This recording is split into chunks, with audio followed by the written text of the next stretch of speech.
దేవుని నామమునకు స్తోత్రాలండి. కూడి ఉన్న మీ అందరికీ నా హృదయపూర్వక వందనాలు. ఈరోజు దేవుని వాగ్దానము యాకోబు 5వ అధ్యాయము 17వ వచనం నుండి చదువుకుందామండి. ఏలియా మన వంటి స్వభావము కల మనుషుడే. వర్షింపకుండునట్లు అతడు ఆసక్తితో ప్రార్థన చేయగా 3.5 సంవత్సరముల వరకు భూమి మీద వర్షింపలేదు. అతడు మరలా ప్రార్థన చేయగా ఆకాశము వర్షమిచ్చెను, భూమి తన ఫలము ఇచ్చెను.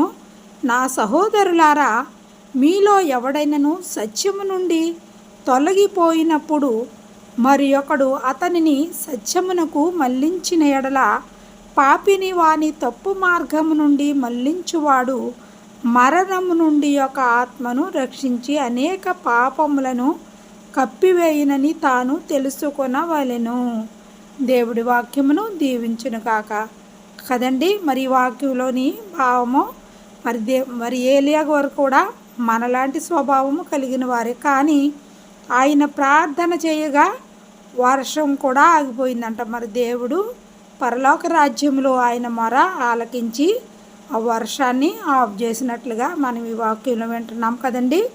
మరి దేవుడు మన ప్రార్థనలు కూడా మన విశ్వాసంతో మనం అడిగినప్పుడు మరి దేవుడు తప్పనిసరిగా మనందరి ప్రార్థనలు ఆలకించి మన ప్రార్థనలకు ఆయన జవాబిచ్చే దేవుడు, మన సత్యమైన దేవుడై ఉన్నారు. కాబట్టి మీరందరూ ఈ వాక్యం వినుచున్న మీరందరూ విశ్వాసం కలిగి మరి ప్రార్థించినప్పుడు ఈ లోకంలో ఆశీర్వాదాలే కాక మరి పరలోక రాజ్యంలో మరి మనకి స్థానాన్ని, ఆయన నిత్య జీవ రాజ్యానికి మనందరినీ వారసులుగా చేసే గొప్ప దేవుడు మన దేవుడై ఉన్నారు. కాబట్టి మరి వాక్యం వినుచున్న మీ అందరి విశ్వాసంతో ప్రార్థించండి.